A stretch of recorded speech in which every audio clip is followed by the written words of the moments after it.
Ashok, let's start from the beginning. Where were you born? When were you born? Where were you born? As long as you're not asking me my age. Well, Ben, first of all, let me say it's a pleasure to be here at this second session. Big shoes to fill since the first guest was Mr. Andani himself. And then you talked about the Fireside and the show, which, I mean, unfortunately I don't remember, but you used the word wise and old. I think, I don't know about wise, that'll tell in time, and old also, I don't necessarily agree, right? I guess as we've come to the incubator, it's the young modern look, so we're changing the criteria around. No, this is definitely the modern version of that. Okay, all right. So talk about myself. Well, I'm not really used to talking about myself too much, but where I was born, I won't give you the age, but I was, funnily enough, born at Kolebu in Accra. Did you know that? Excellent. Yes. Kolebu right here in Accra. Right here. You mean the hospital or the area? The hospital. It existed then. It existed then. So okay. Yes, I was born there. Yeah. So presumably your family was all here. Yeah, my family. My father moved here in the early 50s, and got married in India. Came back, and you know, that's how he started his journey here. Okay. So he moved in the 50s. Yeah. Did obviously you know the backstory behind that movement? Why did he move, or that family move from India to Ghana? So that's a very interesting one. So my family and many of the early settlers from the Indian from India came from a province called Sindh. And that is a province which now is in Pakistan, so it's not part of India. And during the partition, a lot of the Hindus from that province migrated into India and ended up into part of the Commonwealth. They ended up in English-speaking parts of the world as commerce, you know, into trade and businesses. And my father ended up in Ghana. A lot of his family ended up in Sierra Leone, in the Caribbean, basically wherever, you know, the British Empire had a base, because they all spoke, you know, English. And so he ended up here because there were 3 or 4 large trading houses, and most people who came here plugged into one of those opportunities to become a salesman for these large Indian trading houses, who some of them don't exist anymore, but they had been here for over 100 years, and it was the Commonwealth link. So he ended up here, worked for a few years till he started his own business in 1966. So that's how I ended up here. Excellent. Yeah. So my father came at the age of 15, so pretty much Ghana is his home, you know. It's he migrated for a few years and then moved out here, you know. So you have a Ghanaian name, no? I'm Kofi. Kofi Ashok, okay. That's nice. So you have other siblings that were born same time? I'm the eldest. We'll come to that later on in the pressures of joining a family business. My second brother was coincidentally born in Sierra Leone, Freetown. And my third brother, who was born here as well in Kolebu, he now lives in Lagos. Yeah. Okay, excellent. So 3 brothers? 3 brothers, yeah. Okay, and the eldest. All right, and so you went to school here, you played around here, or you moved back to India? So mine was a funny one. So I did school here, and I was trying to figure out where I went, you know. So there was a school which doesn't exist anymore. It was a nursery called Julius Kraby. And that's where I went, I remember. then I forced my parents to send me off to India. And so I went at 6 or 7, if I remember right, spent a year in Pune, boarding school. Didn't last long. When my parents came to see me after a year, I said that was enough.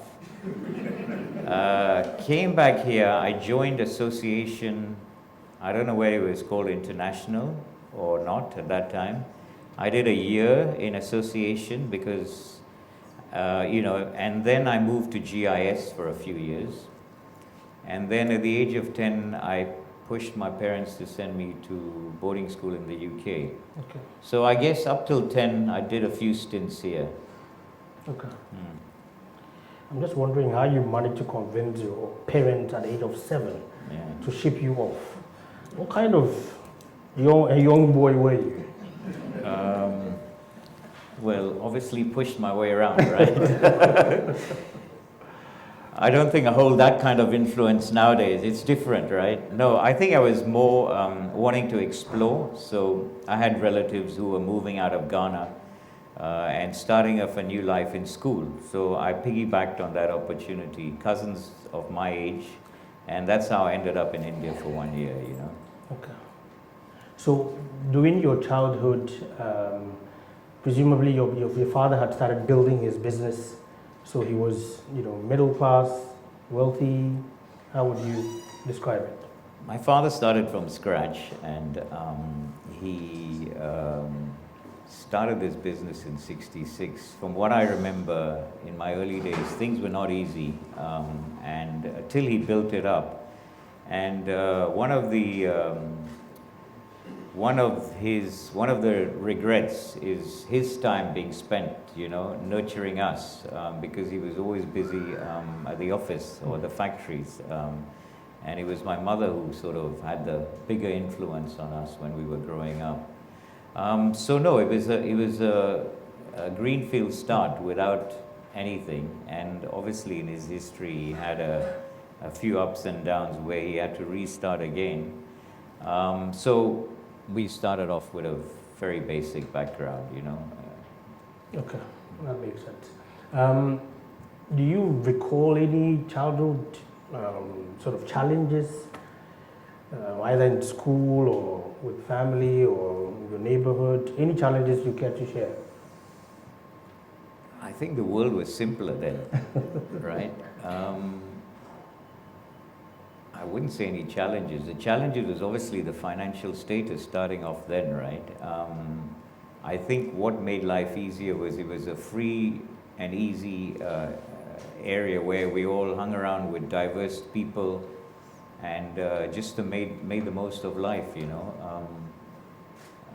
So no, I mean, challenges was obviously, just growing up with, a basic background financially, right? And wanting more than from a desire point of view in material things rather than anything else. But otherwise, not really. No, it was a simple life, It's simple. Did you have a sense of what you wanted to be when you grew up at that age, or you just thought, I'll get into the family business? At that early age, my father just started off with some partners. So it was an extension of a family business. There were 3 partners who started off this thing together, this entity, both in Ghana and Nigeria. At the very early age, honestly, it's only later on where, as we get on, would it come to my mind on what exactly I was going to be nudged to do. I use the word nudge because it was sort of forced upon me. At the early stages, not really, it was just no clear career path on what exactly I wanted to do at a very young age. Okay, so I think that gives us a very good picture of Ashok's sort of beginnings, from Singh, which is now in Pakistan. The father moved to Ghana. He was born right here in Kolibu. He's Kofi Ashok. He has two other brothers. He grew up here and in India and in the UK. So that's good. Let's talk about sort of college years. What do you remember about your college years? Before we go to college, I mean, growing up here, my father was, busy at his work, so my mother had quite a lot of influence on me.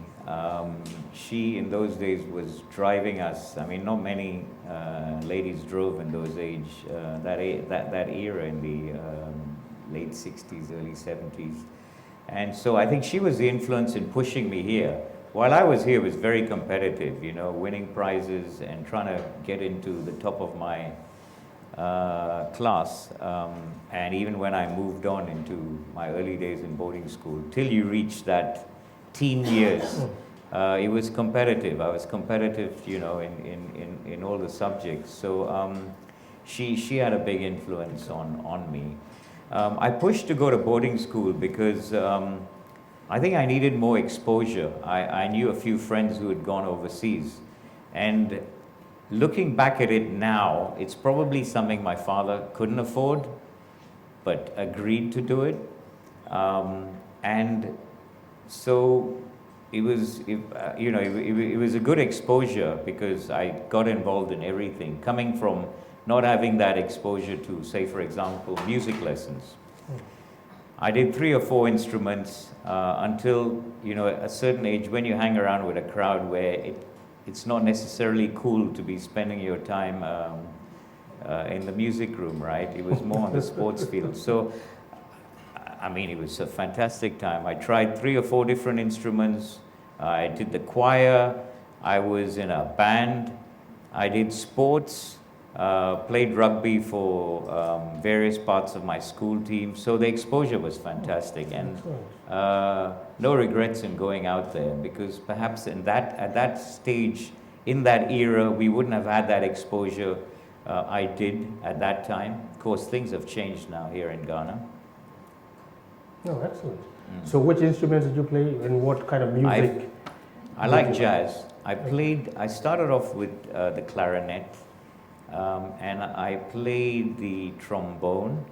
And then the last one was I tried the saxophone, but it didn't work. Okay. It didn't work. But I think those two, I did like 3 or 4 years in music class. Although now I must say, that was up until junior school. Once I went to senior school, that whole thing went down the drain. Okay. So in terms of so it was mainly jazz. You didn't go into this rock and all the, I guess those were the hippie days. No, I mean, I went through the whole 70s and 80s, so Yes. I love music, so I did the whole gamut. But later on, I got into liking jazz far more than the other sort of beats. Okay. So that's what I listen to consistently, but otherwise, all music. Okay. Yeah. My wife is also a music buff, so music is on all the time. I wonder where that influence came from. But anyway, let's look at, so what did you study in college? What did you major in? Okay, that's a trick question in front of the cameras. So in between college and joining the business, so I finished I went to a school called St. Lawrence College in Ramsgate. In that time, didn't really explore schools. And my parents sort of knew people there, and it was more comfort level that, you know people from this area who go there, so it'll be simpler. So I went to this school in Ramsgate, which is on the coast of Kent, did my O and A levels there. I sort of had the sense I had to come back. So it was at A-level stages where I think I started putting my foot off the accelerator. Can you hear me? Yeah. Can you hear me? And so I eventually ended up doing accountancy. I guess when we talk about my work, how I started work, the journey will sort of describe itself. So essentially, I, from A-levels, took a couple of years off, a year off, and then ended up finishing off doing accountancy in London. Okay. So yeah, again, I think that gives us a good sense of your college years and what you were influenced by and so on. So let's move in straight into work. So you studied accounting and then you came back, and what happened? So the story was I never actually finished accountancy. I started accountancy. I came here for summer holidays. It was just after the 80s, the coup days. Came here. My father was ill. He had moved to the UK. And so I came on a summer assignment, essentially, and got arm twisted into staying back because of his ill health. And I ended up having to finish my course off by correspondence.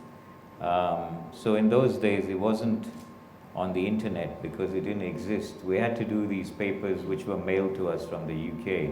So essentially, I finished my course, the last modulars, by correspondence with the same college a year later, you know. So I ended up coming here for summer, and because my father wasn't well, I ended up sort of being fast-tracked into staying behind, which wasn't part of the plan. So that's how I ended up working. Okay. Would you remember how? Okay, I don't want to get into your age, but that's fine. So, so you were sort of pushed in, and you had to take charge of the family business. Is that right? I wouldn't say take charge. It was run by professionals. So when we say a family business, there was no other family member in the business at that time, at least in Ghana. It was run by professionals. He had his old hands of loyalists, a general manager, engineers who had been in the system for a while then. So it ran. I think it was more pressure to join. I didn't really, in fact, it was difficult for me because this was run by veterans who had been in the system for so long with him. Where do I fit in? So even though I was physically here, it took a while to actually get into the groove of things, you know, because there was no role for me.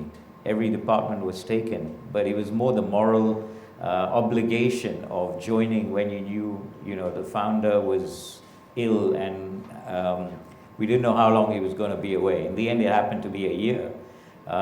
It was more the moral pressure to join rather than having a clear career path and knowing what to do. So I had to find my ropes. Okay. My first job was sales, and I shadowed a sales manager, an expat sales manager. And I guess I got my opportunity when he left after a year, and then I got promoted into sales, head of sales or whatever you call it at that time. And I think that's where I started, and it was an interesting journey, which I wouldn't say I enjoyed right at the beginning, because in those days we worked half a day. You know, there was the various issues where we had to shut at 2 o'clock. So you had a young person, new, getting used to business reluctantly, and having curfews after 2 or 4 in the afternoon or whatever it was. So it wasn't easy, but we made the most of it. And I think some of the memories I have from those days are very fond, because whatever we had, we made the most of it. So that was my first foray into business. So at the time, what was the nature of the business? What was the business into? The business was, at that time when I joined, it was 2 plants making packaging material, right? One was into the film packaging, carrier bags, etc., called Poly Products. And then the other one was a plant called Poly Sacks, which was making these fertilizer sacks, which was used for grain, rice, etc., you know. Those were the 2 plants when I joined. Okay. So, yeah, so you became head of sales. Environment was, you know, difficult. Can you give us a sense of your transition from head of sales to the next role, into the next, till sort of you became the boss? technically I'm not the boss. My father, the founder, the chairman, 85 plus, retirement gets postponed every year, so he's still around, you know, Right. and I'm sure there's WhatsApps to me from wherever he is in India, right? What's going on? You know, it's so you know, it's one of these founder dilemmas where you know, they are very much influence the way business runs. So I worked my way around, and I guess the business, there was these two plants which were already existing, so you can add new innovations in product ranges. And then I got an opportunity in the 80s to join someone who I met to start up a trading division, a distribution division. And it was a friend who I met, a friend meaning far more senior than me, who we met at the tennis court. I was a regular player at the Accra lawn tennis court. And in those days, as I said, we had very short hours. So wherever you got a chance, it was tennis before you went home. So I met a friend who eventually got introduced to my father, and we started this trading division, distribution division. We started off with mixed bag, and then eventually that was what is now known as Somotex, Electromart, and we went on to get the LG distributorship and branched on into other areas. So I guess that was my first foray of what I got involved in at a nuclear stage, you know, at ground level, and built that up. So in the 80s, that was my first foray of sort of adventuring out and starting something different, you know, because our business was predominantly manufacturing. Okay. So how did you find that experience, as in starting something new, something you were not necessarily used to? I had my father was a trader initially, so I guess I had all that wisely advice. But having a new partner, sharing an office, we moved out of the main office. So it was starting this new thing, excited. We moved across the road. It was two of us, and we started this whole thing up. And it was very exciting because it was completely new, green fields, and there was no legacy hierarchy. In the existing business, there were structures where people had been in the system, legacy, and they had been in there, knew their jobs, and you couldn't rock anything. This was new. We started with nothing, you know, and it was a very interesting experience. Yeah, I guess for me that's the lesson we want to learn, to say, did you, because today if you're going to start something, they would say get a business paper, a concept, do your market research, understand the market, and then whether it will be feasible or not. Did you have to go through that, or it was just gut feel and let's take the risk? We've got capital, we've got backing, let's go and do it. I mean, we do research, even in those days where the business environment was, you know, less challenging and less competitive than it is now. You still needed to understand what pricing points were, what the consumer wanted, and how you distributed. So it wasn't as if we needed a business plan. We had to reach out. We did some trials of bringing in various products. Electronics didn't just sort of land up by chance. We tried different things. We start off with bags, importing bags. We tried a container of electronics. It worked, and then that's how we started gunning to see what distributorship was available. So it was all by trial, but with a business plan once it worked out, you know. Good. So at that point, you know, you started sort of diversifying the business from the poly business into distribution. And then, I mean, today the business is a lot bigger. You've moved into other areas. You're into real estate, into hospitality, and so on. What is the process? What is the process to start a new sort of industry or a new business? I think what I'd like to share, one of the things which I'm extremely proud and commend my father for doing it. Ours was one of the businesses which, I haven't sort of described what we do, but ours was one of the businesses which started from Ghana and moved out of Ghana. Whereas many of the new businesses you see started from elsewhere and moved here. Our businesses at the moment in Ghana, Nigeria, we also have a presence in East Africa, but it all started from here, which is slightly unusual. And the packaging was a platform, you know, we just sort of saw opportunities in the packaging space, and just the various companies were all based on what the market required at that time, you know. And it was a different vertical or a different process, hence the different names. Yeah. So I get that. What I'm trying to understand is, do you sniff out new opportunities in the market and decide that, you know what, this is where we want to go, or what is the process to get into new industries? Because Mohinani Group is very diverse. You're into quite a number of different areas. So I think I'd like to describe it on the transition. Yeah. So my father and his partners, who were friends at that time, go to a trade show in Japan. They see this machine which is making a plastic film. They think it's a good idea.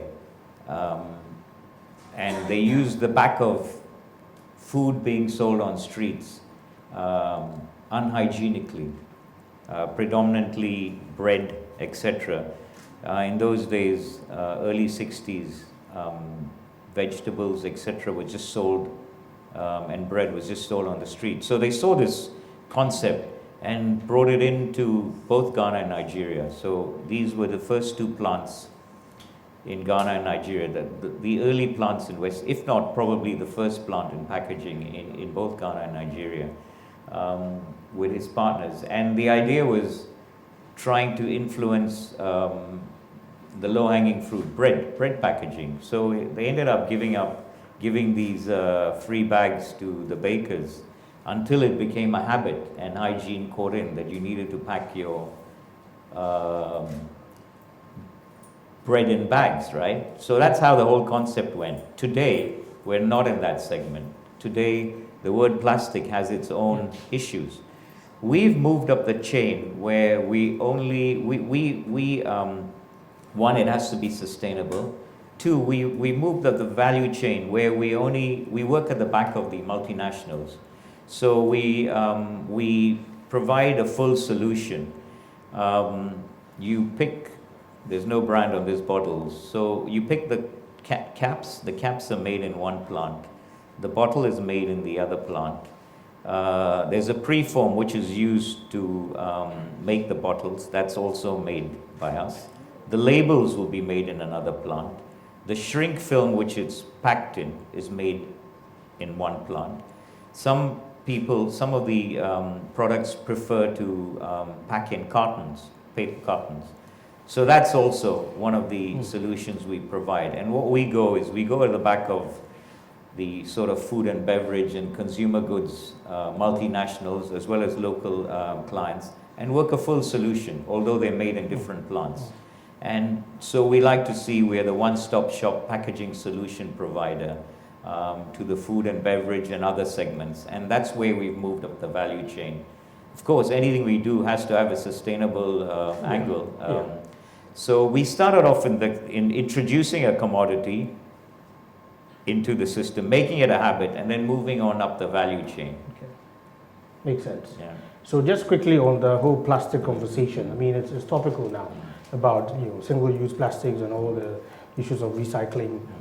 What sort of plans do you have in terms of in that whole conversation around plastic use and environmental effects? So we work, we belong to a couple of associations. One is the Ghana Plastic Manufacturers Association. The other one is GRIPE, which is more the food and beverage guys. And our team is attending sort of the biodegradable as well as sustainable conferences on a regular basis. We're working at the back of the MNCs. There's one solution is, for example, recycling plastic PET bottles and figuring out how a certain percentage can be used back into the system. And if you do that, then it's a continuous cycle which will keep sort of churning itself out. There's a lot of work being done in the background on that. And so whatever we're doing, we're trying to figure out, it's got to be sustainable. Yeah. It's a long journey. We're at the beginning of that journey. But it's our responsibility to make sure that we find a solution. And luckily for us, we're working at the back of, our clients all, the MNCs. So we have a lot of accessibility to research, because they're not only talking in Ghana, they're talking about a bigger problem in the other countries where they face. So we're able to get a lot of data as well as piggyback on research which they've done, which we wouldn't have access to. So we have that advantage in finding solutions to the problem going forward. Makes sense. We'll come shortly to sort of your family and some of the influences there. But before we wrap up on the business side, just the sort of last two industries that you've sort of moved into, hospitality and into the, what's it called, quick service restaurants, KFC. That's very different from plastics and packaging. What happened there? Did you go to KFC and you loved it and you're like, you know what, I want it in Ghana? So what happened there? So the family had been in packaging since the 60s. There's 4 plants at the moment here and 2 plants in Nigeria. In our family discussions, we decided that, we needed to deviate. So I said, I have 2 brothers. There's 3 of us in this generation. And we have 7 in the next generation. How do you keep should this 3rd generation decide they want to join the business? Coincidentally, 2 are sitting here somewhere in the room. Should they decide they want to join the business, we needed to deviate. So my role was looking at new projects, and we looked at foods. You need to be in food. Food is a staple. Now, what sort of food? We toyed around with food retail, supermarkets. We toyed around with food processing, and we toyed around with this segment which we went into. The mandate was food. It was a broad mandate. Somehow, we, in our feasibilities, this opportunity came up, and we sort of took it. This has been 9 years now since we started KFC. So it was more the mandate to go out and look for something new. At the same time, real estate was just starting to boom here, and so we took the opportunity of getting into real estate. And then hospitality segment, hotel in Takoradi. Of course, Takoradi didn't go to plan. The oil promise. Oil didn't take off. I think it's now materializing, but that may have been a little too early. But so that's how we ended up in this whole, with a mindset, deviate and look for businesses, and this came up, And how is KFC doing? I mean, I've seen you opening up a few new spots around. How's it doing? So whenever you introduce yourself, as with a KFC card, people think it's really rosy. It's taking, for all the entrepreneurs there, it's taken a long time to get this whole thing going. Supply chain, the works, it's no cookie cutter. A lot of things had to be, we had to learn.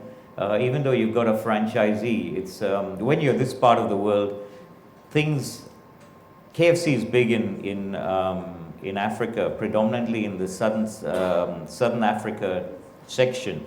So supply chain is slightly different there. We had to sort of invent what was more economical for us, right? So it's taken a long time to sort of build this and to get it right. There's a lot of learnings. And I think if you didn't have deep pockets, there are many in my position, it wouldn't have got through where it did, because you needed to be sustainable, you needed to have the holding power, and just needed the backing of your board to say, we will keep pumping in the capital till it gets to the level where it can stand on its own feet. So it's taken a long journey, and we are opening our 19th store tomorrow. Wow. In Circle, North Industrial area. So it's timely. We did a soft opening on the weekend. I think we're opening formally tomorrow. So that's our 19th. Okay, excellent. Wondering why you didn't bring Nando's, but anyway, that's another story. You wanted something which was finger licking good, right? So,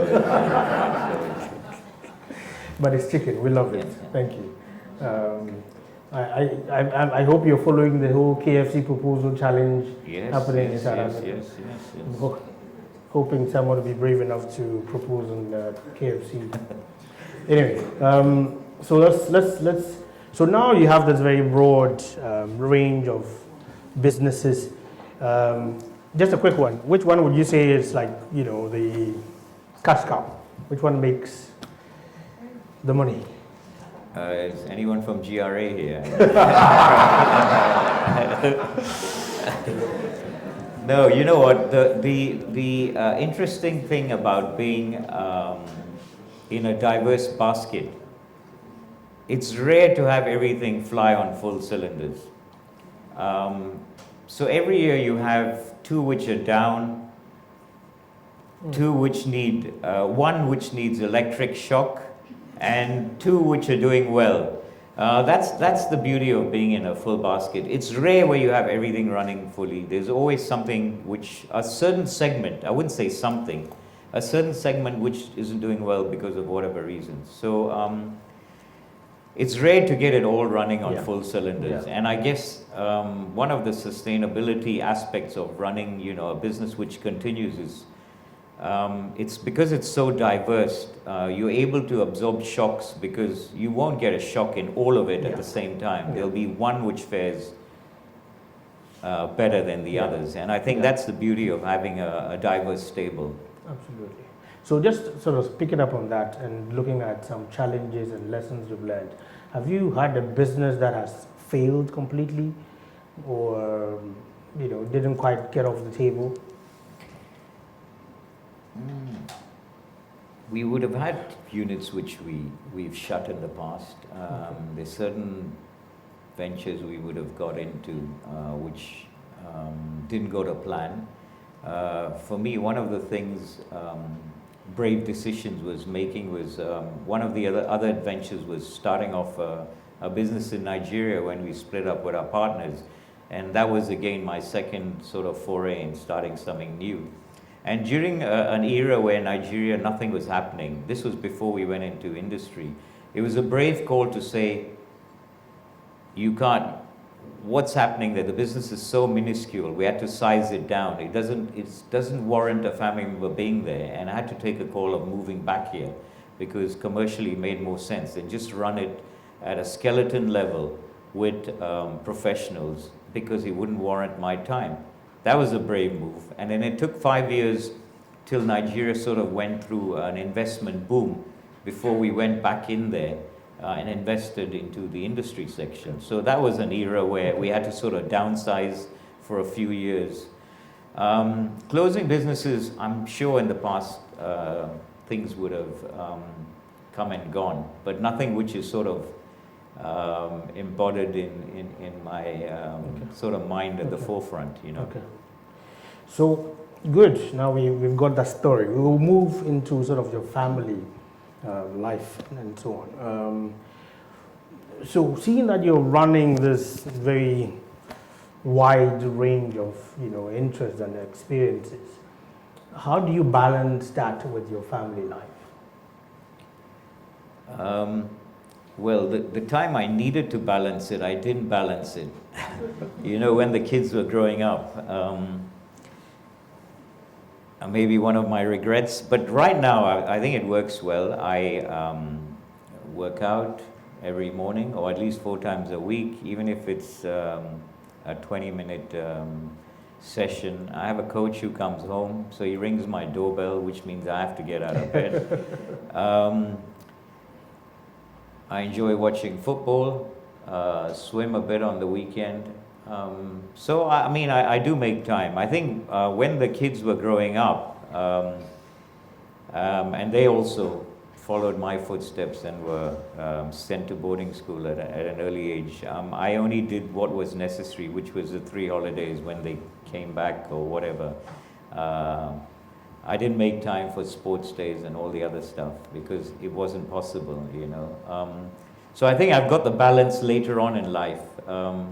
And so, as long as you've got it at some time, it's fine, you know. Yeah. So presumably you don't get too involved in the day-to-day running of the businesses. You have good people running the shop. I mean, the business are run by professionals, so I'm involved day to day. Obviously, you've got to steer the direction and get involved. There is a routine, and it's so diverse that, you know, there's always sort of things to sort of advise on, etc. So I'm not involved day to day, but I am involved fully in that business. Yeah. So talking about family, and you know, I was chatting to you earlier. There seems to be a well-structured succession plan for your family, at least, and I'm keen to understand and go behind that. And I was given the example to say, within the Indian sort of community and the Lebanese community, you see a lot of family-oriented businesses. You see a lot more commercial awareness, and sort of families passing on wealth and businesses over time. You don't necessarily see a lot of that within the indigenous Ghanaian community. What's your take on that? What drives that sort of you know, routine in your family and in other like families? I mean, I think I'd speak from where we came from, as in my community per se, not necessarily the broad Indian community, but we came in without a homeland, so I guess you had to survive, and that survival instinct made you far more adaptable and commercially minded to see opportunities and take them, because you had to move out and survive elsewhere. So that probably speaks for my specific community. I think generally the Lebanese as well, they're more Lebanese outside Lebanon than in Lebanon, and I think they're very, Lebanon generally, I think they're more non-Lebanese in there, and they've all sort of had to again go out there and venture out, and probably gives them a different edge or different mindset. I think they're Ghanaian, there are a number of Ghanaian family businesses. I mean, a lot of people you talk to are talking about the next generation joining, and it is a family business. Yeah. Now, how sustainable it is, time will tell.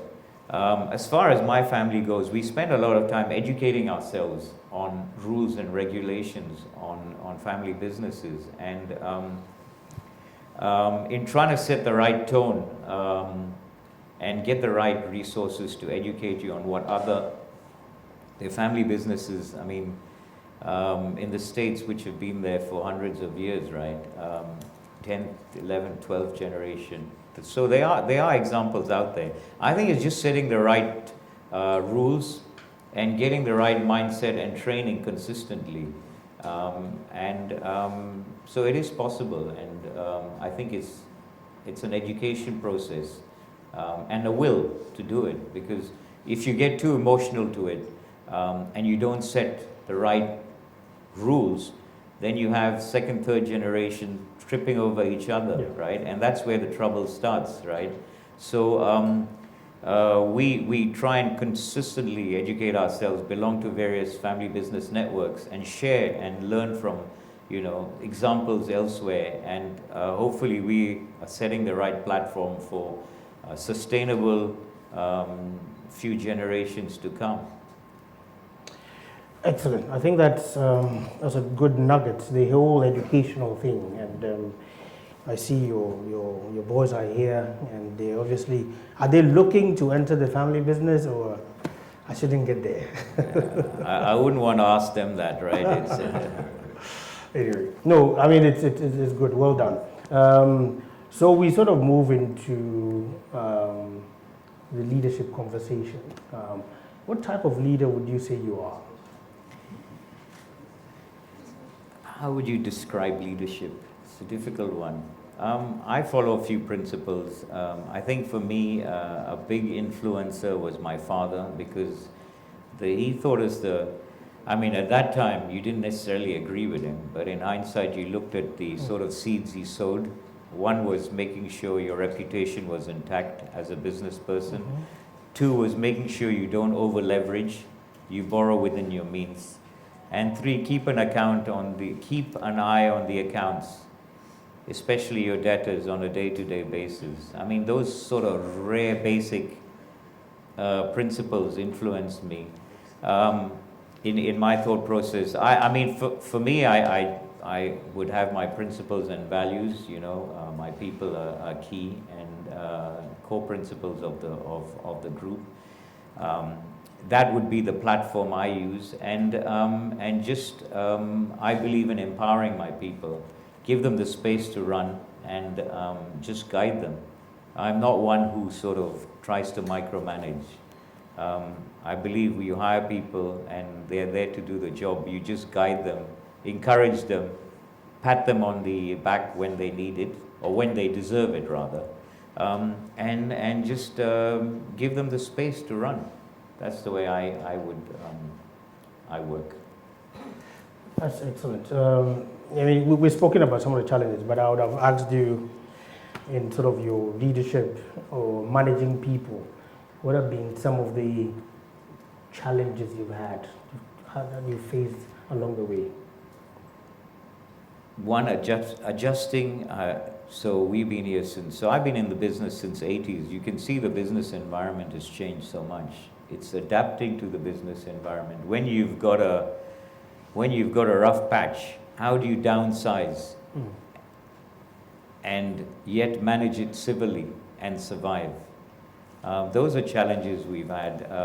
The growth pattern hasn't been in one straight curve upwards. We've been through economic hardships over the last 20, 30 years in blips. So adapting to that has been one of the challenges. I think one of the other big challenges is people, retention of people, getting people, how do you push the right motivational aspect in retaining them? We've also, in our field, you've also got a cross-culture, because, some of the technical aspects, you've got to import the talent, because, engineering in that space is not so mature, right? So, especially as you upgrade your equipment, you've got to bring in people from outside to at least train people. Then managing those cultures is also not an easy thing. But I think people management and talent retention is a big one. Yeah. Excellent. So very soon we'll be opening the floor for questions from you. But again, one of the things that we've seen with you and with the Mohinani Group is your sort of drive for philanthropy. There's that culture of giving back. What has been the driving force behind that? So, philanthropy is, I guess, it's part of the, it's embedded in me. But I think some of the learnings I had before the philanthropies in the leadership side was a couple of organization I belong to, which sort of consistently got you thinking. One of it is an organization called Young Presidents Organization, YPO, which I sort of facilitate opening the chapter here. And that broadened my interaction with like-minded business leaders. There was a lot of learnings with them, or there is a lot of learnings with them. It also got me educating, doing courses with similar peers who ran businesses in various institutions, including Harvard, etc. That gave me a different perspective, and my learnings after my education side and on-the-job learning has been in these two particular fields where these organizations I belong to, where learning is consistent. And I think, that's sort of given more direction to the philanthropy. The other organization which I belong to is an organization called the African Leadership Organization called ALIWA, which was done in conjunction, or is done in conjunction with the Aspen Institute.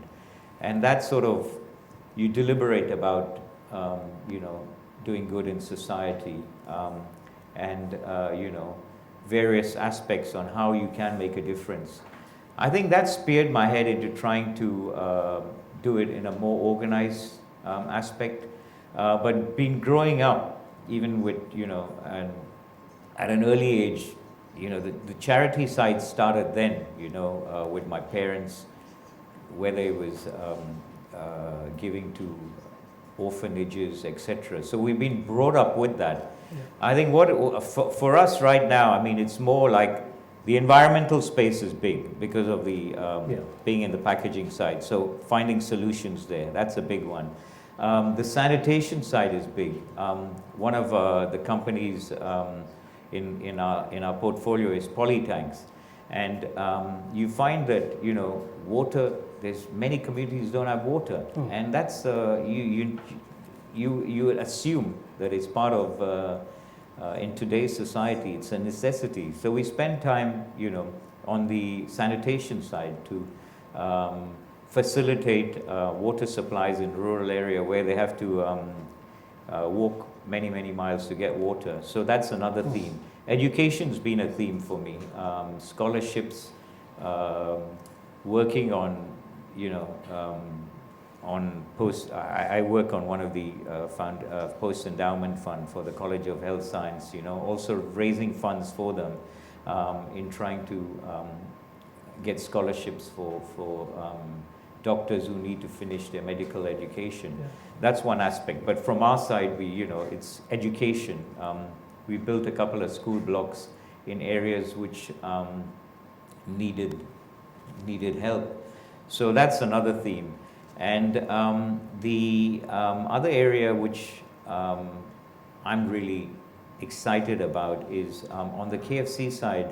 I saw this example in somewhere in one of the Southeast Asian countries, and we've tried to replicate it. And that is the hearing and speech impaired don't get an opportunity in Ghana to interact with society from a day-to-day basis. They're in their own world, right? So we picked this model and we've rolled it out in 3 stores so far, where we've got the speech impaired working at the front counter, interacting with customers. It's taken a lot of back effort because we needed to make sure our restaurant managers were trained to be able to understand and do sign language, because otherwise it wouldn't work. And we've rolled that out. That's an exciting project for me because it's giving these people the opportunity to interact. Absolutely.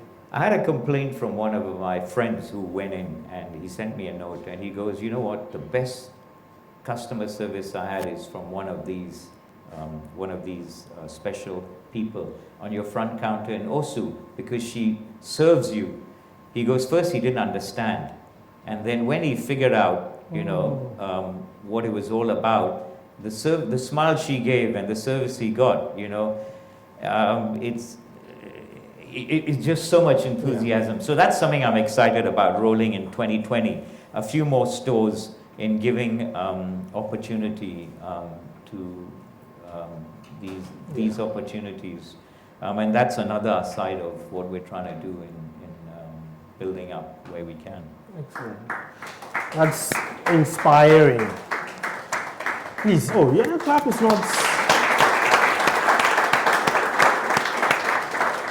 So, I'll open it up shortly, but just last thoughts. What's next for the Mohinani Group? Or is it a trade secret? I think the environment is changing. You see, I mean, this incubator is an example of the various ideas which are coming in. The team here, you interact with so many startups, and diversity in what sectors they're in shows you the platform is changing. I think for us it's a dangerous and difficult time, right? If we don't find the next new ideas to sow our seeds in for 10 or 15 years, you know, we lose ground. So for us, it's trying to figure out what do we plant our seeds in? What's the next few ideas? Not everything is going to work. Yeah. So you need a stable of 3 or 4 potential projects and try them out, and hopefully, you know, your hit rates will be more than the miss rates. So I think it's more what's next. Yeah. What's next in whatever sectors we're in, or do we need to be in these sectors? Broaden our horizons into other sectors. So a lot of R&D into new ideas. Excellent. All right, a round of applause for Mr. Ashok. Thank you very much.